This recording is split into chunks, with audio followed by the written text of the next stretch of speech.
We've done a couple of AK series, Polish, Romanian. We'll slowly work through them. Today, here's a short one on the Hungarian AK. Not a whole lot to say.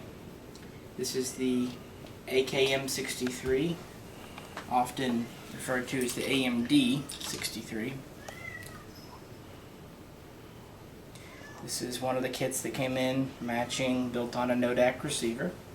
Of course, wood furniture, with stock, wood grips.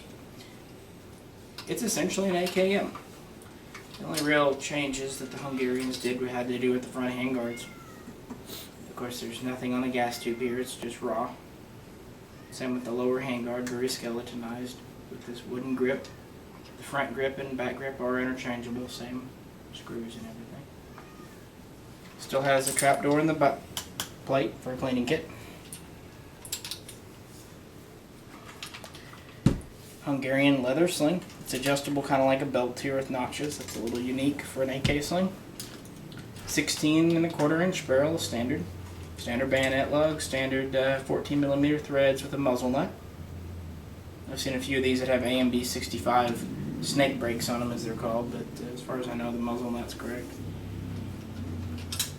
This is, of course, a US build. Tapco trigger, of course. Back in the 80s, they imported the SA-85, which was a very similar rifle to this, except it was the more conventional AK-63 with standard handguards, just wood handguards. They also had an underfolding version imported. Then after the 89 Bush 1 ban, the SA-2000M came out, and it was a thumbhole stock 10-rounder. And I've seen most of those with polymer. I think I might have heard about some having wood, but they had polymer handguards, polymer buttstock with, the thumbhole. And they had the AMD 65 style brake pinned on to the threads to get rid of the threads, and the bayonet lug was milled off. But yeah, just a good solid gun. I've always wanted one of these for my collection. Picked it up recently. Like I said, just a good AKM. It's quite light, about as light as the East German. And otherwise, very standard. These were made by FEG through the 60s and 70s.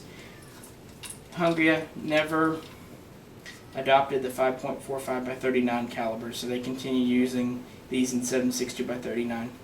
This is a 30-round mag in it, which these were mostly issued with. On the table here, I've just got a Hungarian 30-round canvas pouch.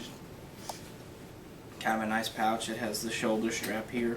Kind of made out of a material a lot like you'd think a cheap Soviet-era suit would be made out of. Thick, durable, but very fancy. It's got a pocket on the side here for an oiler. Another large pocket here to hold the cleaning kit, and some tools like a wrench for the muzzle device. The Hungarian cleaning kits tended to be a little more ornate than others. This holds 5 30-rounders. There are a lot of variations in Hungarian pouches. There's a pleather version like this. There's a pleather version that holds 4 20 rounds, and there's another canvas that holds 3 20 rounds. And those are just the ones I've seen. I'm sure there are others. Yeah. So that I would share this. And to go with the AKM63, we have the AMD 65, which probably more of you have seen and owned. This is often called the tanker version. It's definitely the carbine version of the gun.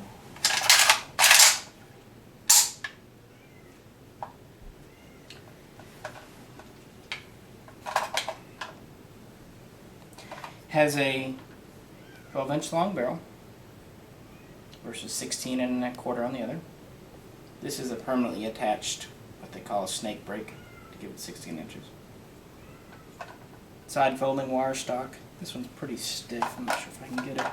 You're just sitting here. Let's see. I picked it for being stiff. There we go. And you see folded, especially if you didn't have a muzzle device on it, it'd be very compact. Here. There's just a little kind of a screw / button to unfold the stock. It's very rigid stock for just being a one-wire piece. Got a nice rubber butt plate. There's a little rubber bumper here to make sure it doesn't scuff up your receiver. A lot of people complain about it, but I think it's a neat stock for what it is, considering what this gun's intended role was. These were used mostly for vehicle crews, recon, some paratroopers, tank crews, of course. They made port firing guns. They weren't, supposed to be a general issue. A lot of police ended up with them as well for various reasons. This is one of the ones sold by Tennessee Gun. I think these are one of the most underrated guns for a long time. Centerfire had these for such a great price. They were about $400 to $500, and it's great because it's all Hungarian. This is a post-ban gun. It's not an 80s gun, but they import the barreled action. So the barrel's original, the receiver is FEG, it's even marked on the underside here, SA2000M, like the late thumbnail stalkers. Once they import them, they take a matching AMD 65 kit and build it on this gun. All serials do match, including on the receiver, dust cover, bolt, all of that match. It's all Hungarian, except the trigger group and mag components, follower, kind of thing. So it's as original as you can get it.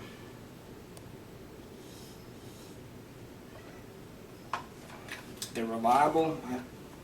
Back when these were available, I sold a lot of them. Nice polymer grips. They're quite comfortable. Not as aesthetically appealing as the wood, but slim, comfortable. They've got a little bit of squish to them, so you can kind of grip them good. They're hollow. This is about the same length all up here as a Draco. 12-inch barrel, shortened gas system. As you can tell, they're very close together. It's not a combo unit. The gas block and the front side are separate, but they're right next to each other. Got a short cleaning right under here. Kind of has a sprayed-on finish. It's so-so, but you can always spray paint it over again when you put wear on it. No big deal. The stock's nice and rigid. No give to it. As I said, it's all Hungarian except for a few U.S. parts for compliance. I did install a rear sling swivel. This is actually, I think, a Bulgarian sling, but it's identical more or less to a late model Hungarian canvas sling. I just thought it looked better and felt better on it than one of the earlier leather style. Yeah, these are pretty unappreciated. My only complaints with them, and they're really light. I think this is the lightest AK standard variant outside of a AKSU crank. Very skeletonized. It's all metal except for the pistol grips. But yeah, the only things that you can say against it, some of the parts show some wear because they're parts kits. There's no rear sling swivel by default, and the mags tend to have a little wobble to them because, of course, they import these as single stack mag wells and cut them out. But the wobble never affects feeding. In fact, as far as AKs go, the only AK I've seen that didn't feed due to mag well issues was because the mag well was too tight. So on an AK, it's actually better to have a little bit of wiggle, wobble, slop for feeding because the loose tolerances are what make the AK so forgiving. And also it means all kinds of different mags. For example, Bulgarian Circle 10s fit in this very snugly. So it's nice that I can lock whatever mag I want in it. That's just one of those minor things. If you can't deal with a little bit of wiggle, an AK is probably not the gun for you. They're wonderful machines, but precision, nah. But they're not meant to be. Here's a pouch, just on a thing.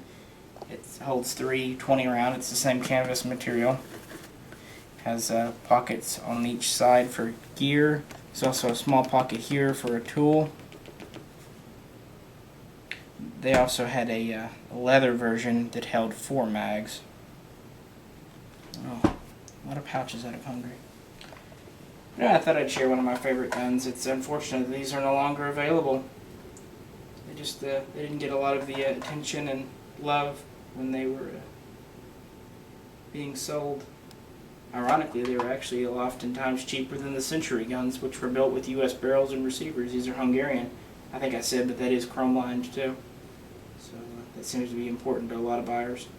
So yeah, if you see one of these AMD 65 TGI marked guns that say SA2000M right here, and it's $400 or $500. It's a really good buy for a good gun. If the finish is a little bit worn, it's just sprayed on, so you can always touch up the spray paint with engine paint, all kinds of stuff.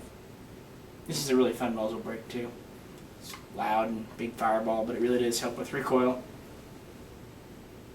This is an easy SBR. It has the detent pin, so all you need to do is break the weld and pin under here, screw it off once you get your SBR paperwork, and then you'd have a 12-inch gun if you wanted to. It really doesn't bother me because you're only gaining about 2 inches once you count the muzzle brake, because even these original had about 14-inch barrel with the muzzle brake, maybe even 14.5, so you're not really losing a lot of length if you go to SBR, so that's why I never really even worried about it with this one. Even as is, it's still a light, compact gun. Anyway, those are my Hungarians. They didn't do a whole lot of variations in the AK, mostly because they stuck with the 7.62 by 39 caliber. But I like both of them. They're really fun to shoot.